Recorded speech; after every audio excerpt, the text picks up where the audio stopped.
We'll do it. There they are. I see Hi, like friend. a lot of little black. Oh, there's the faces. I was like, that was a lot of little black boxes to start the day. Good morning, everyone. Hi, Jameson. He's the only face I see. There's the faces. It's the beginning of the year, guys. Let's see those beautiful faces. Oh, everybody on the first page has faces.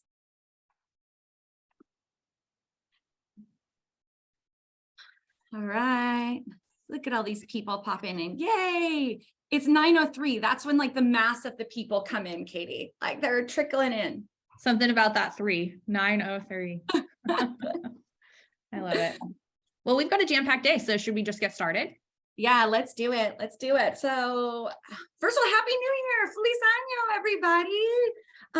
We're kicking it off in their first state of the industry for 2023. And we've got some awesome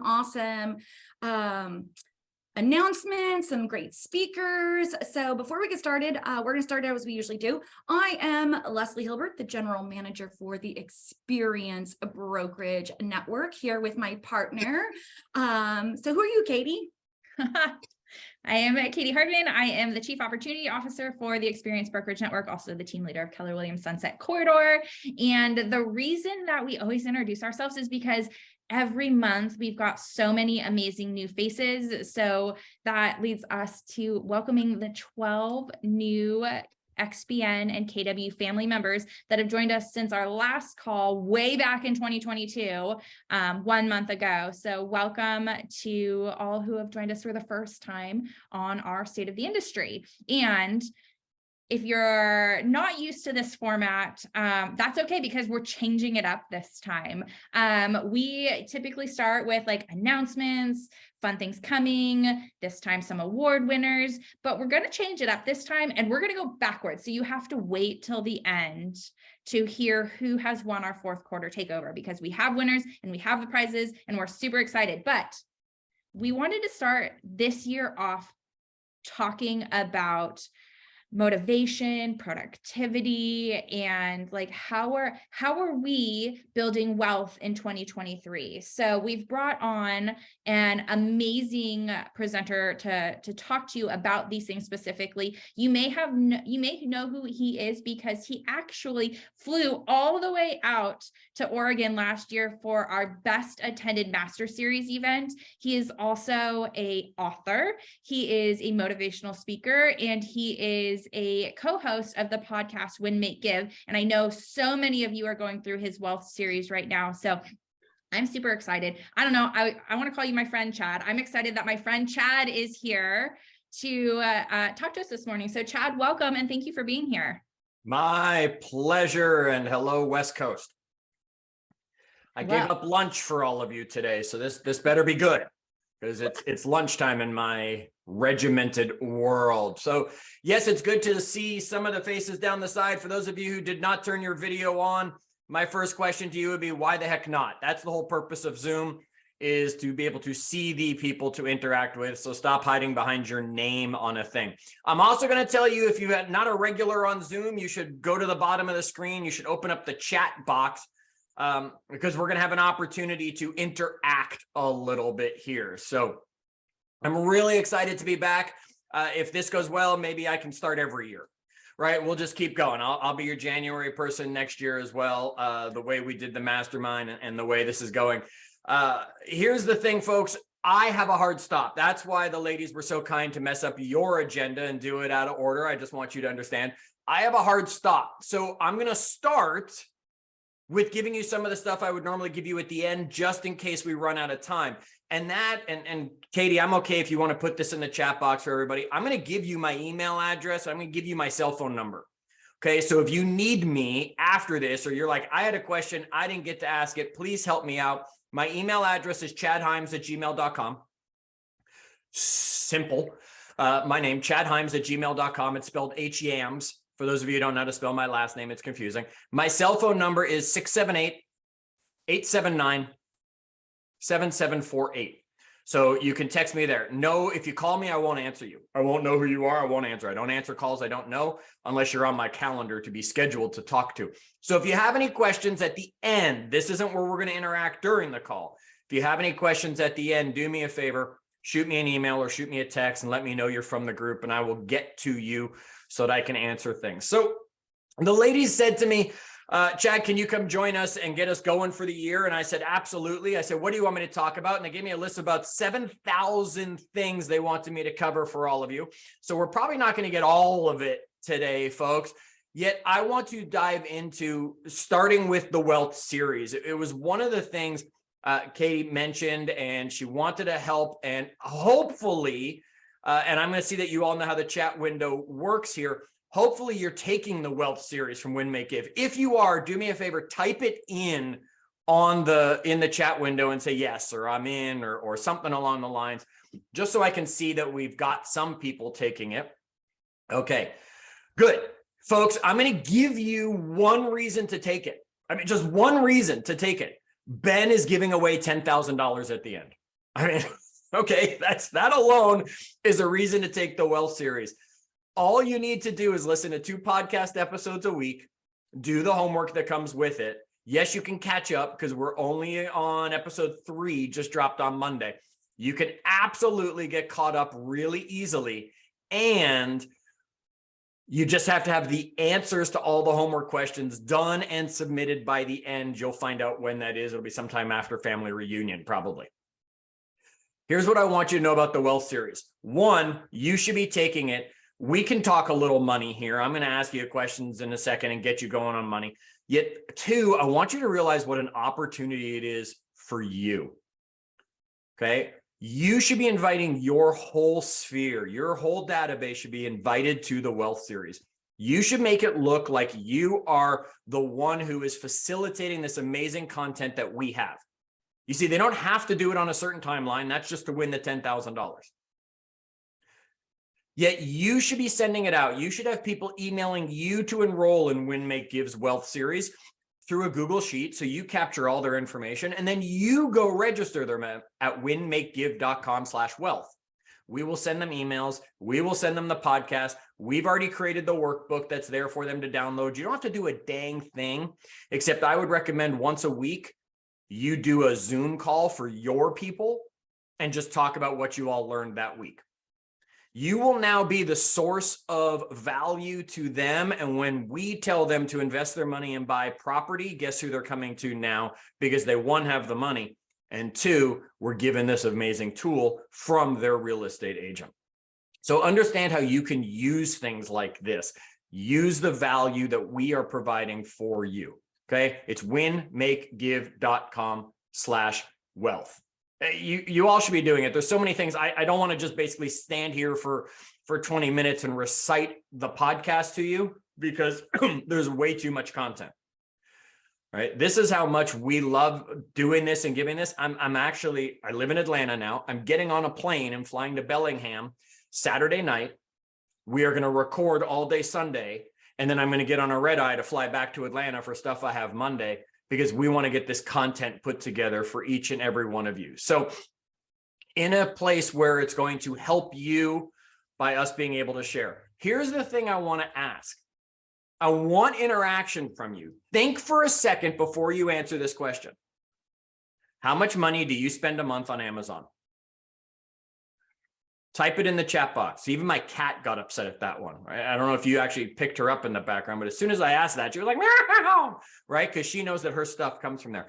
Type in the chat box what you think is an approximate on how much you spend on Amazon every month. Yeah, I see too much go by, right? That went by on my screen. I see that one, okay? Now what I want you to do is think about this money that you're telling me that you're spending on Amazon. And I want you to type in for me what percentage of it is actually really required. Now, what I mean by that, before you start typing the percentage for me, is some of it I would normally go buy at the grocery store, and okay, I buy it on Amazon because it's just easier and doesn't cost me anything more to buy it from Amazon. Yet the challenge is once I go onto Amazon to order maybe my dog treats that I'm getting for the dog. Oh, look, I could buy this book while I'm there. Oh, look, I could buy that hat while I'm there. Oh, look, I could get this. Put a percentage in of how much of your Amazon spending is required, not optional. Okay, good. So I'm seeing some of you are saying 75% of it. I'm seeing the majority of you are telling me 50%. And what I want you to realize right now is how much of that money you are spending that you don't need to. If 50% of your Amazon expenditure every month is going to optional stuff. I'm not saying you shouldn't have things, yet when you're saying, I don't have the money to do that, I want you to know where you put it. Just think about that for a second, and I challenge you to implement the Amazon 24. And what the Amazon 24 is you have to wait 24 hours before you actually purchase something in your cart. Right? You put as much as you want in your cart. My wife is the greatest cart shopper in the world. I could open any website and she probably has something in the cart, right? But make sure you wait 20% or 24 hours before you're in that. Before you actually click and purchase, because most of it is what we call impulse buy, and Amazon makes impulse buy as easy as anything. Walmart puts it at $4.99, so you impulse buy it. Amazon just puts it there with a button that says order now. All right. And then they really tease you because underneath order now, it says, if you click within the next 4 hours and 18 minutes, it'll be there tomorrow, right? And you're like, oh, right? You don't even have to wait anymore. I remember before Prime came along, when you had to have $35 worth of stuff to get the free shipping, you would sit there and you would just build up the cart and build up the cart and build up the cart. And then you would take things off and take things off, right? Don't just consider this Amazon. Now go figure out where else this is in your life. Is this Apple? Is this other online stores that you shop for? Is this, right? Whatever it is, I want you to just take the lesson of how much money you're spending that's optional versus required. That's all I'm going to really say about wealth. You'd be amazed if you said that you spend about $200 a month on Amazon. I saw that number go by a lot. And if you said you were one of those 50-50 people, that means you're throwing away $1,200 a year on optional stuff on Amazon. Even if half of it you deserved and really needed, you're still throwing away $600 a year. Think what you can do for $600. You could buy your family reunion ticket. Right? For those of you saying, I don't have the money for it. Think about all these things that we're putting money towards. Think about the fact that you're paying extra on Hulu so you don't have to watch commercials. You can watch the 45 seconds of commercials, save X amount of dollars, and put that towards something that actually will benefit you down the road. Plus, you could just stop watching Hulu. Right? Get rid of that altogether. Think about where you're spending your money. It's what we are covering right now on the episodes we're talking about. We are getting you what's called a reality check to figure out where you are. And then we've got what's called Save Like Crazy coming to you very soon, which is going to talk about a lot of your expenses. I want you to prepare for that. Okay, now I'm going to shift gears on you. Okay, now I'm going to shift gears on you because we are now 11 days into the year. 1/52nd of the year is already gone. If you think about it, boom, 1 week is gone from the year already. We're already 1/52nd of the way through the year. Show of hands for the faces that I can see. How many of you are already on pace? How many of you are already behind pace? How many of you have no idea? Right? You have no clue because you either set no goals, so you don't know what you need to be doing, shame, or you put yourself into a position where you're not even tracking what you did for the first week, so you don't actually know what's going on. Understand the power of time. We all get the same. It is the equal opportunity playground of us all. We don't spend it all the same. Right? We don't spend it all the same. The analogy I give people that everybody can easily understand is if I gave you a stack of clothes and a suitcase, could you get that stack of clothes in the suitcase if I gave everyone the same clothes/suitcase? I could not. I'm a horrible packer. My wife is fantastic. Literally, when I go on business trips, I lay all the stuff out all over the bed and she puts it into the suitcase for me, right? Because she can actually get it in. When I come home, it's in there, but it's nowhere near as well done, but that's okay. It's going into the laundry when I get it home. Doesn't have to look nice. Think about that as your day.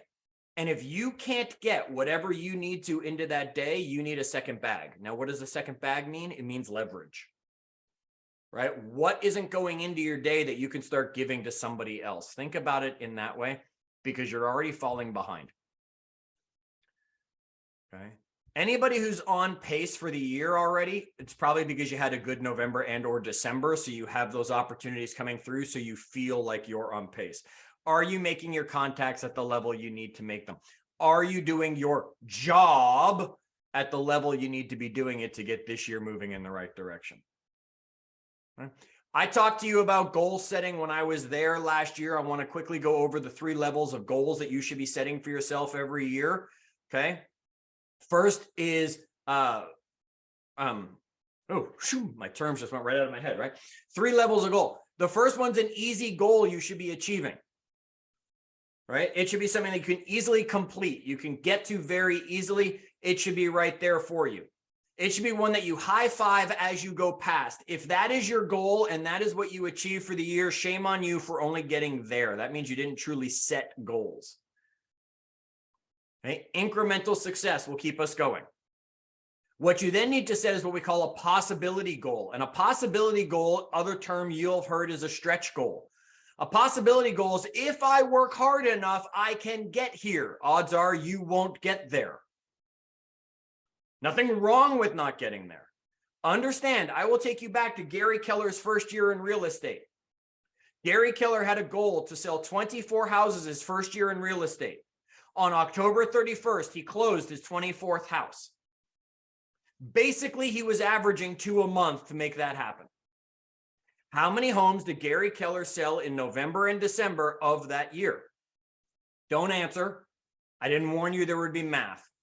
Okay. Gary sold 0 homes in November and December of that first year. What's the reason behind it? He hit his goal. If Gary had just set a goal for 30 and kept his pace of 2 a month, he would have ended up helping 28 families and selling 28 homes that year. You tell me, would you prefer to have hit your goal, give yourself a high five and sell 24? Or would you prefer to go, darn it, I came up just short of my goal, yet I managed 28? Now, if the answer is the 24, get off this call. You're in the wrong group. Okay? This is a group of thinkers and achievers that would say, Chad, I'd prefer to reach for 30 and miss it instead of just settle for 24. So you need to have your easy goal that you can complete. You need to have your possibility goal. And then you should have an improbable goal. You'll notice if you're looking at the screen, I went, right? Easy goal. Notice where my hand is. It's at the bottom.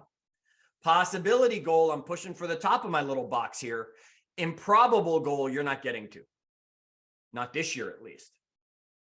The only way you get to that is the stars align. Like you walk into Starbucks to get your coffee and some builder is going, darn, I just fired my realtor and I need someone to sell these 50 units I have, right? And you're like, hi, I'll buy your next cup.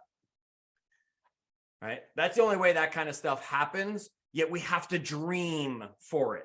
We have to think about it because it's going to be the thing that pulls us up this level towards our goals. Set your goals and set them right.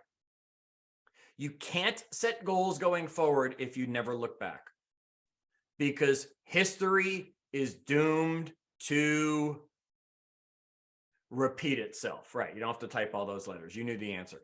History is doomed to repeat itself. We must learn from our mistakes. So here's going to be the exercise I'm going to give you right now, talk through a little bit with you, and then challenge you to do for homework and hold each other accountable. So right now, pick somebody that's your accountability partner. Good. Okay.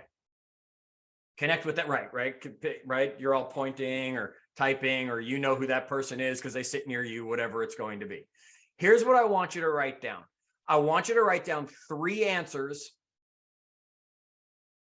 in your business world to these 3 questions I'm going to give you.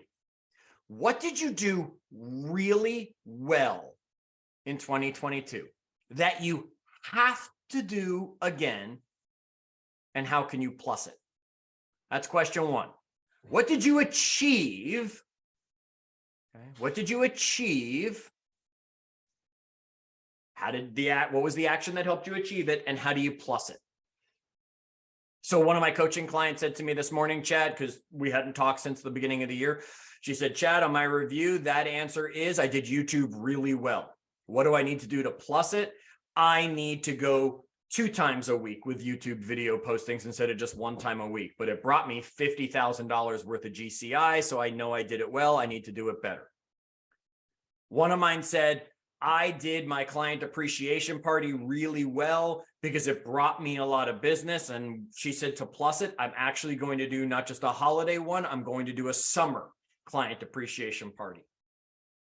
One coaching client said, I did my lead generation finally. All right, what am I going to do to plus it? I'm going to contact more people every day. I'm going to hit my number by 10%. I'm going to raise what my goal is. I don't care what your answer is. There's something you did really well last year. Even if you had a crappy year for you, you still did something well. Find it. What is it? And what do you have to do to plus it? Question number 2. What did you do really? Is Mo Anderson listening to this? Okay, I'll just keep my language clean just in case. What did you do really poorly last year? Oh, I see a cat. I want a cat. Okay. What did you do really poorly last year? Should you fix it or should you remove it? Right? Should you fix it or should you remove it? Some people were doing something so poorly last year in their business that you need to just stop doing it completely. Right? I don't know, Chad, I kept door knocking, but I got hit with so many bills for solicitation and I got arrested once and this and that. And I should probably just stop doing it. Okay. Right. Or, hey, Chad, I did open houses and almost nobody ever showed up. It's like, okay, so you did them poorly. How do we do open houses better? So what did you do poorly last year? And how do you fix it? Or what do you need to do to remove it so you don't do it again? Okay, that's question 2. What did I do well? What did I do poorly? Question 3, what did I not even attempt that I need to do this year in my business? What was missing? What was missing? Now, maybe that's a simple thing like, I didn't do open houses. I should do them. Or I didn't mail this and I should do that. Or I didn't do this. I don't know. What was missing from your business that this year you're going to attempt? That's question 3. What'd you do well? How do you plus it? What'd you do poorly? How do you fix it or remove it? What'd you not do? Now, if you know me, you know I'm not just about your business. I'm going to give you 3 other areas of your life I want you to do this for too. I want you to do it for your business and I want you to talk amongst yourselves, right? Go find somebody in the business. Maybe they're on your team. Maybe they're just somebody who's a friend in the office. Go use them for accountability on this. I want you to also do it about your health. What did you do really well last year? What did you do really poorly last year? And what did you not do that you need to do? I'll tell you my example right there, health, quick, easy. I worked out 6 days a week, every week. I did that really well. I can't plus that because I'm not going to do 2-a-days. My coach would yell at me. Okay, so I have to continue that. What did I do poorly? Once Halloween showed up and I ate the first piece of Halloween candy, I threw my diet out the window for the rest of the year. I did that really poorly. I got to get a better handle on that when the holidays come around this year. What did I not do? What was missing? I didn't do yoga last year, which explains a lot of the tightness in my body because I don't stretch. I just work out. Okay, I've added yoga into my schedule this year. So do your health. Second, do your personal finances.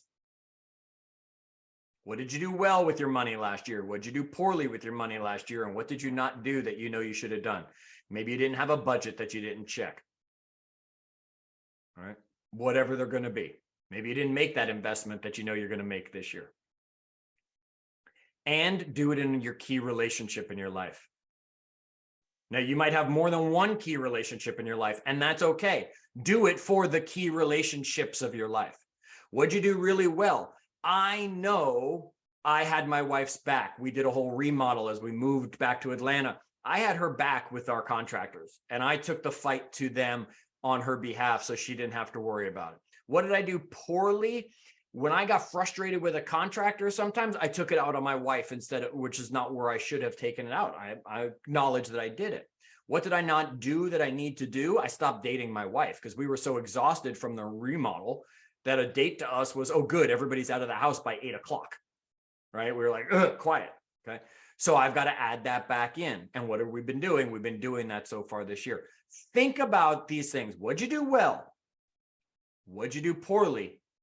And what did you not even attempt? Because folks, history is doomed to repeat itself if you do not learn from it. Learn what to bring forward, learn what to leave behind, learn what to add in, and do it in all the key areas of your life, because that's going to make the difference. I'll drop some microphone. I'll wave at you. You've got my email, chadhyams@gmail.com. We put my cell phone number in the chat box way up where you can contact Katie and say, what was that again? If you have questions for me, message me. You want to find me on Facebook, it's Chad Hyams. You want to join the Win, Make, Give podcast, please do, right? You can get it wherever you get podcasts. You can go to winmakegive.com/wealth to truly register for the wealth event and use it for your people, right? We put it out there for you so you can use it for you and help the world, because this is the stuff teenagers should be learning and they're not. So help us bring it to all of them. If anybody needs me, you know where to find me. Katie, happy to be here again. Leslie, good to see you as well. And all of you that are there. And we didn't even have to worry about travel. Stay safe.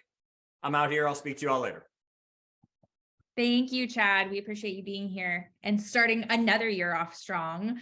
Gosh, Leslie, maybe we do need to bring it back every year. I think so. What a great way to kick off the year, right? Like, was that so good? Those 3 questions, like doing our business, our health, our wealth, and our relationships. If you have not had a chance to do that, I hope you leave this call and choose your partner to share that with, whether it's an accountability partner at work or even your spouse. Like, that was awesome. Now, Katie, that's not all we have though today. Like, that was just the kickoff to the state of the industry. What do you guys think? Put in the chat box. Good way to kick off the year. Oh, leave behind, add in. Okay. Now they're quiet. Chad leaves and they're quiet. All right, there we go. Woo! All right, you guys. So Katie, we've got so much more to go though, because we have some announcements, some massive celebrations, and then we know state of the industry a kickoff would be complete without Chris himself giving us our market of the moment highlights. So stay tuned to the end for all of the content. But for now, let's start with a quick announcement. All right, you guys, we have some incredible things coming up that are going to add value to your business. So if you haven't heard already, then of course, Family Reunion is back live in person and back on the West Coast, which is huge. It will be in Anaheim on February 18th through the 21st. Now, you've seen lots of information come out. You've seen some discount codes come out. There is still time to sign up. There is limited space, but there's still time to sign up. But we wanted to bring it to you first that our network was able to secure a couple of early bird discount tickets that we are going to release to our Experience Brokerage Network family. So I believe we have 4 or 5 at the initial early bird discount price. So this is what we want to do is, Katie, how should they, if they want to one of those early bird tickets, should they contact us? Yeah, send me an email, katiehardman@kw.com, and first come, first serve. The first people come, first serve. Yep. I love it. So if you're dropping it in the box right now and you want it, make sure that you send a quick email to Katie, because we are truly going to go first come, first serve. In addition to that, we reserved early bird discount rooms at the Hilton attached to the convention center. So you can no longer get those rooms, but we have them on hold. So for those of you who are going and have not yet reserved that, please also reach out to Katie. We will make sure that you get set up so you can join us for that very important event. Whew. All right, Katie, that was our only announcement of today. So let's do some celebration. Yes. I mean, I guess this is an announcement, but more of a celebration. You all know that we every fourth quarter do a competition, a listing competition to see who can take the most listings and really set ourselves up to thrive in the first quarter of the year. So well, we officially finished the fourth quarter, which means that we have some winners, which means we have some prizes to give away. And we want to announce not only were there winners at the local level, but now we're announcing the network winners. This means that even if you went up to bat with other agents in your office for most listings taken, now we're taking it a step further to say across the state of Oregon, who were our top listing takers for the fourth quarter. So we're going to start by just celebrating everybody and saying that 297 listings taken, such a good number. So excited about that. And oh, we almost hit 300.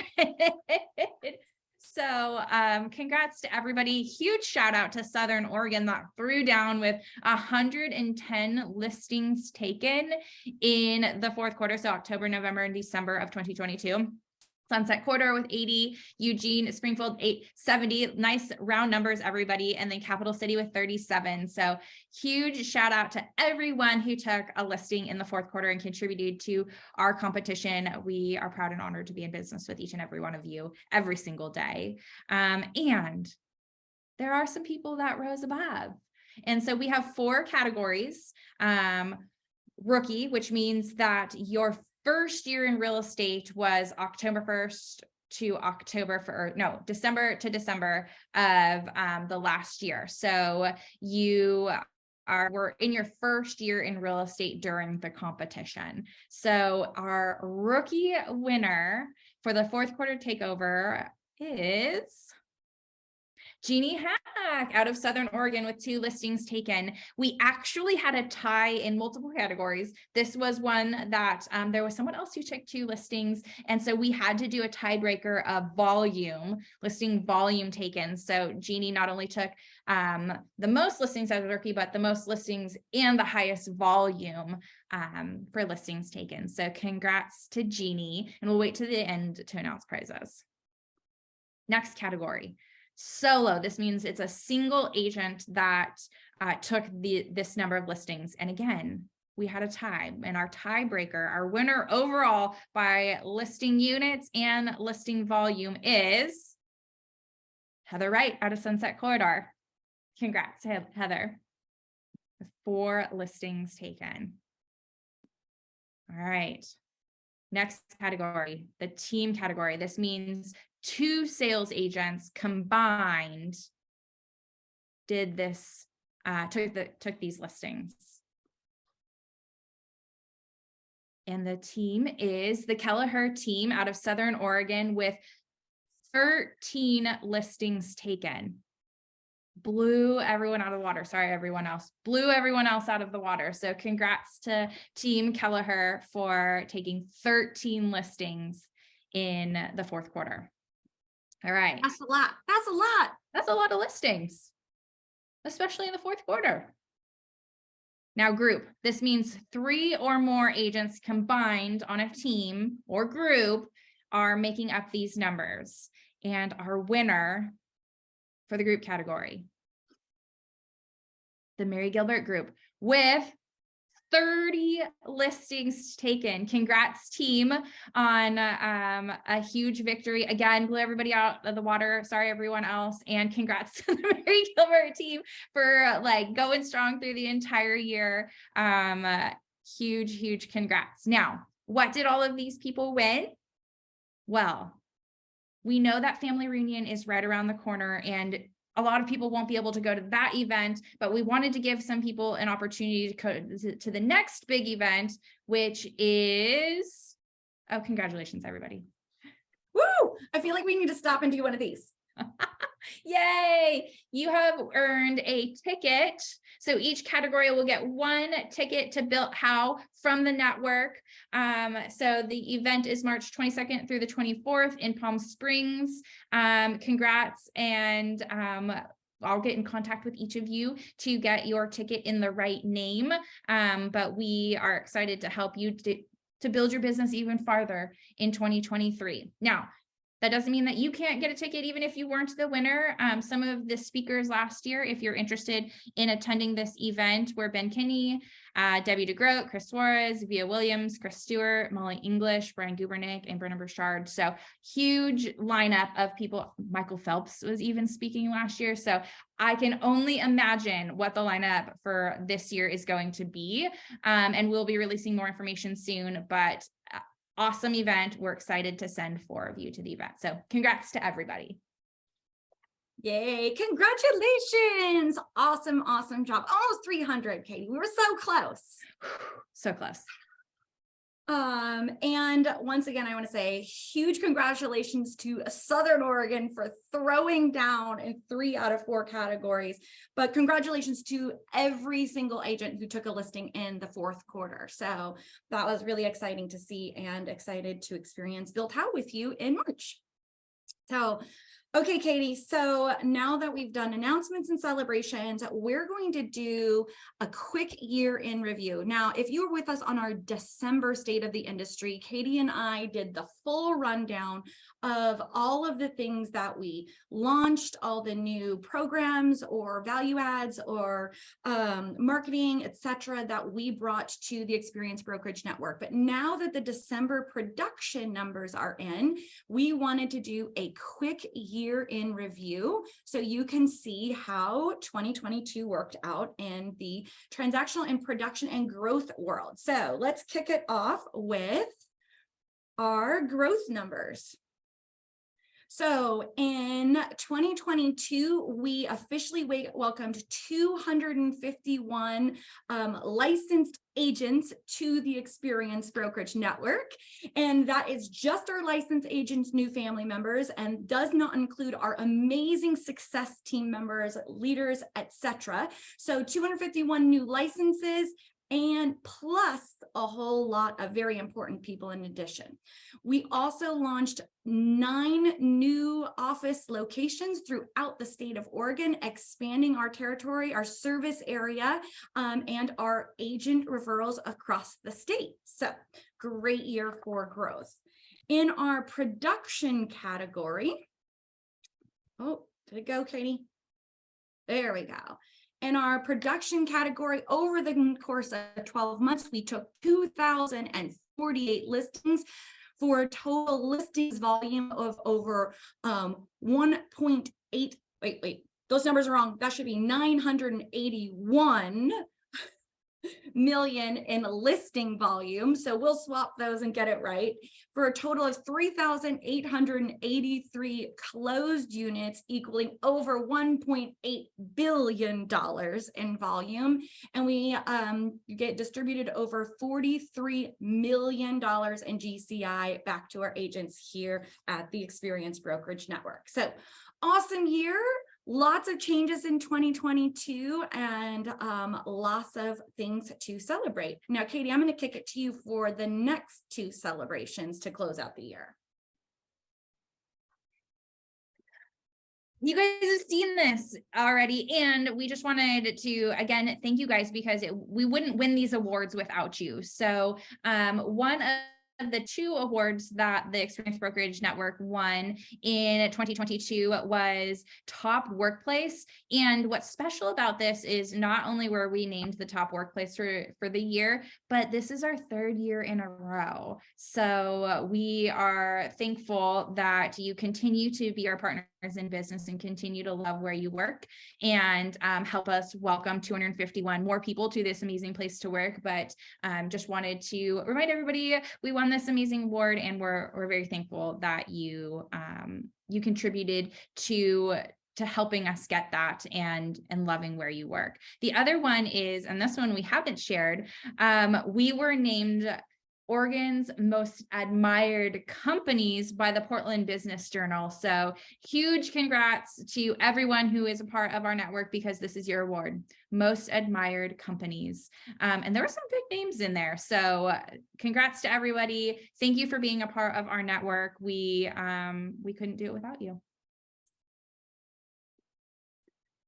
I love it. I love seeing those hands. That's our Zoom celebration. Awesome year. So that officially closes the book on 2022, Katie.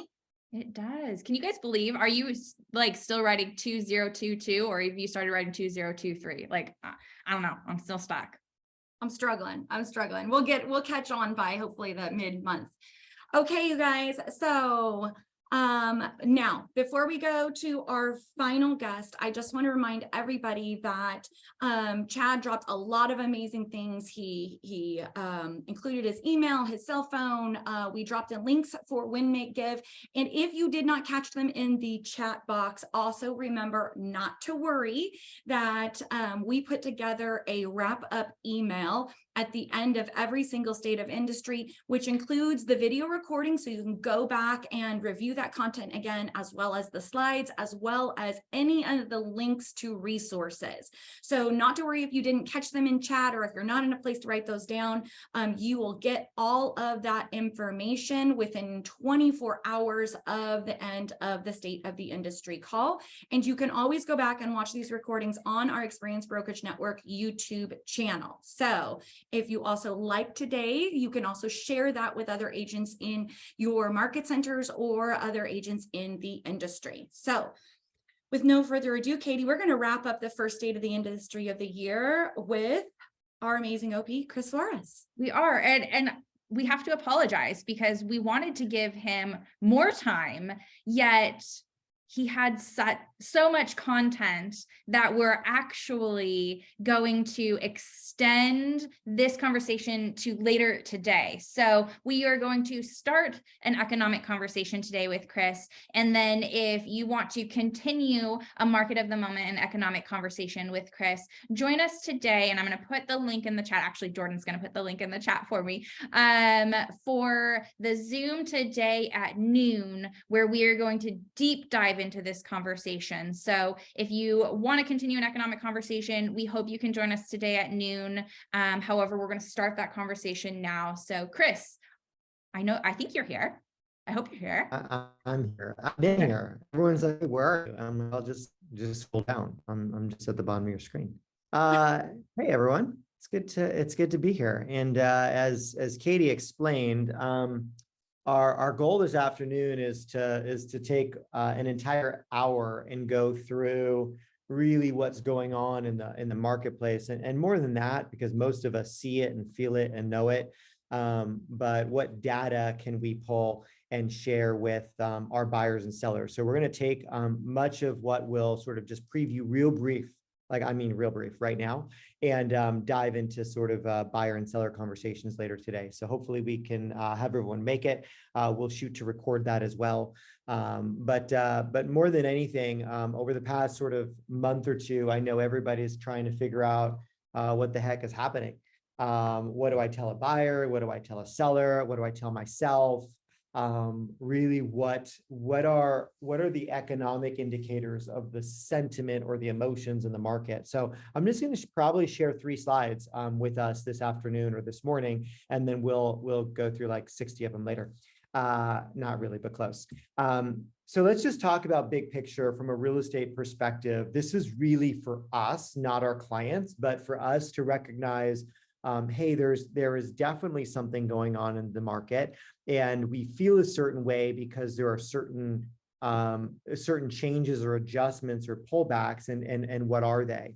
As many of you know, we get a sort of a second level of data from our partners over at Goldman Sachs, and they have some of the brightest economic real estate economists in the world, sort of compiling these graphs. In fact, I had put this whole thing together, I think it was Monday, and then on Tuesday, I got a brand new report. And so I deconstructed this deck and redid it. So this is as of like Tuesday morning in terms of statistics. Probably the most important for us to have a conversation of is this one. So as you look at this, how many homes did we sell last year? What do we end the year with? How many millions of homes sold? Anyone know? You could just unmute and shout it out. It's on the screen, so it's not a 4.4 trick question. billion. 6.5. I didn't hear what you said, but I'm just going to say, yes, you're right. 6.5 million homes, right? We ended the year sort of on pace to hit 6.5 million homes. It might be 6.2, 6.3, but that is pointing that way. One of the craziest real estate markets we have ever experienced or seen. More homes sold in a year close than we've ever seen. And we went at that pace, right? So keep in mind that's pace of homes sold, right? You'll see all the way back to last time we sort of exceeded that in terms of pace was in end of 2004, which was just insane, and it was about 7 million. Some of us weren't even around for that, but at a pace of 6.5 million homes sold, what does that mean in terms of size? If 6.5 million homes are sold in this country, how many transactions did we actually close as an industry? Double that. 13 million, Dana, you're right? Double 6.5. So there are 13 million sides for us in our industry. Like we chose this industry, like we have 13 million shots across the country to close a deal. Enter the beginning of 2023 and the end of 2022.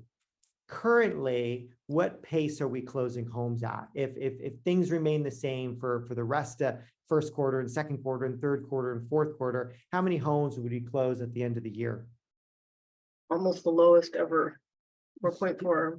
Yeah, 4.4 million homes, which means about 8.8 million size.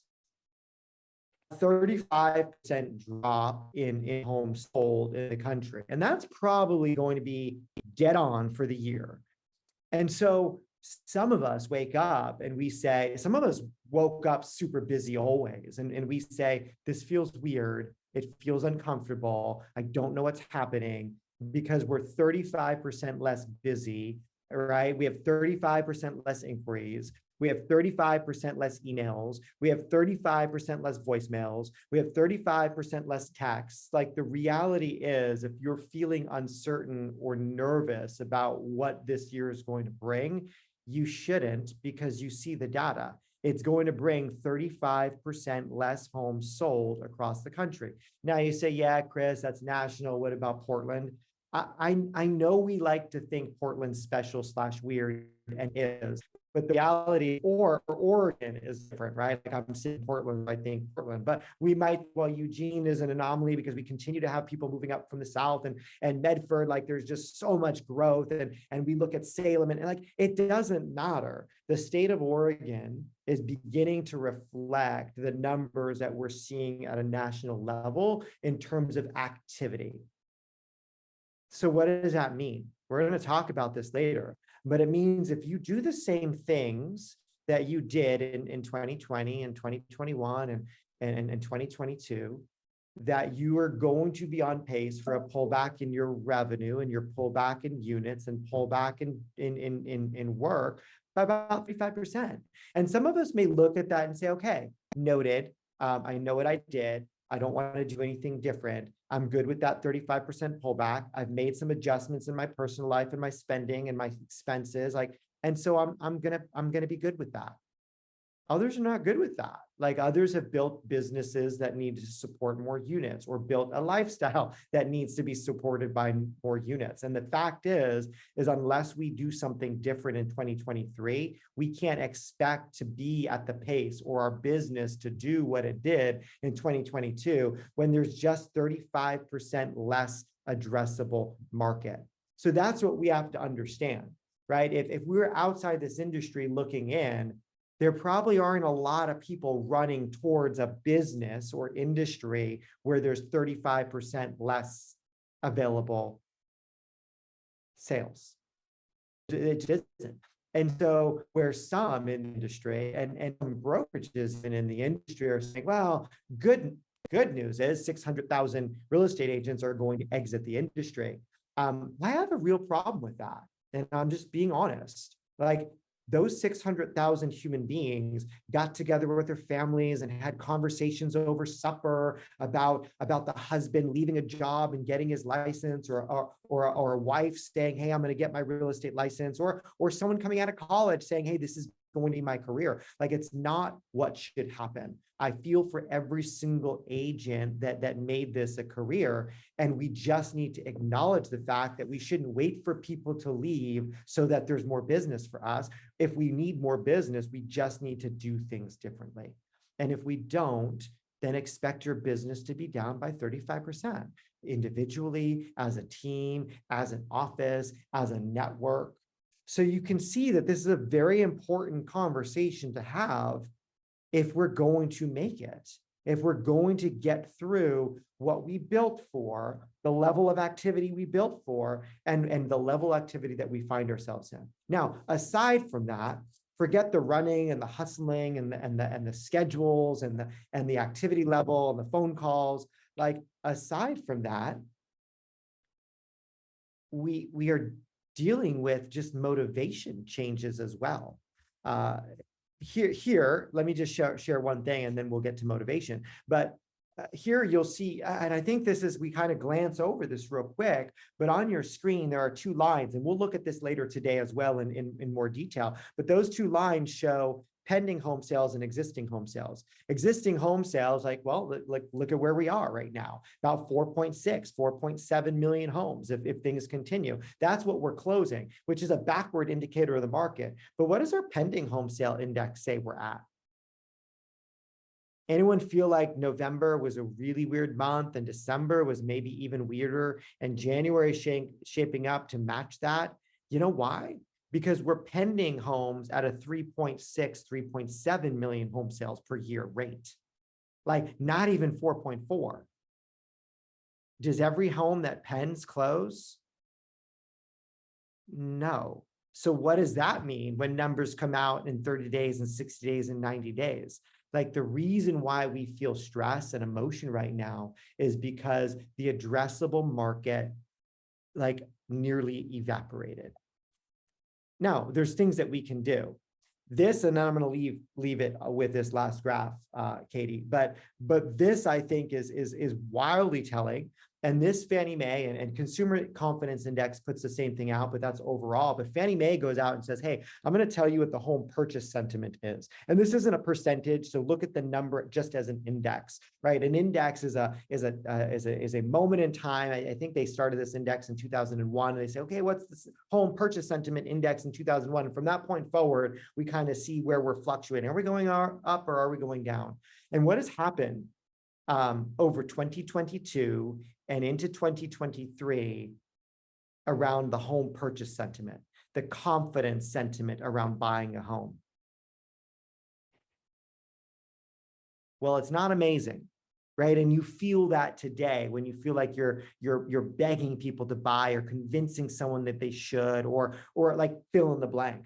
The reality is, I think this graph, and we'll share it later, but this graph is as important for our sellers as it is for us to understand that we need to change conversations with buyers, and we need to change how we consult, and we need to ask different questions, and we need to come with different data to show the longevity, wealth building in real estate. Otherwise, like the home purchase sentiment has dropped by 35, 36, 37% as well. Like their motivation to do something has dropped. So that's awesome in a buyer consult. But when I'm sitting in front of a seller, guess what? Like I shared this a week ago with a seller, and I said, hey, listen, I just want to set some expectations. We are still going to be able to sell your home, but you can't expect 2 weeks in to have an offer. And you can't even expect a month in to have a full price offer. Why? Because people act according to their emotion, and the emotion in the market right now is they're just 35% less motivated to buy your home. So factor that into the time on market, factor that in when they write their first offer, factor that in when they negotiate on price, factor that in that because when they want to see your home 3 times before ever writing, and you say, well, you've already seen it, either right or not. Like the sentiment for sellers is like, hey, like what is a buyer going to do? Tell me why they haven't written. Because they've lost 40% of their motivation to write on your house or any house.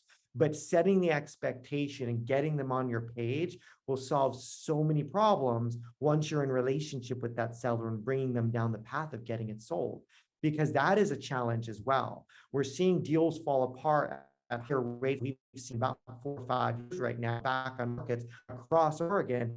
And this is why the motivation has just changed. So we need to adjust the seller's motivation to match the buyer's motivation, or I'm sorry, the seller's expectation to match the buyer's motivation. So anyway, just 3 graphs. We're going to go into the real economics later of why these things are happening, what we should know, what are the 3 or 4 things we can sit in front of a buyer and say and show them, what are the 3 or 4 things we can sit in front of a seller and say, and honestly, what should we sit home with our wine, whiskey or tea and know every single not every single evening, but most evenings right now of like, what the heck is going on? I promise you by the end of today, you'll feel better about where you are and know what you need to do and also know what you need to say. Cool. Perfect. Thank you, Chris. And I put the link in the chat again. So grab the link. Your ELTs, your Leadership in Your Market Center also has it if you need the link from them, but we hope you can join us at noon for that conversation. And thank you guys for coming to our first State of the Industry of 2023. We will see you next month. Bye, everyone. Thank you guys. Have a great month. Have a powerful day.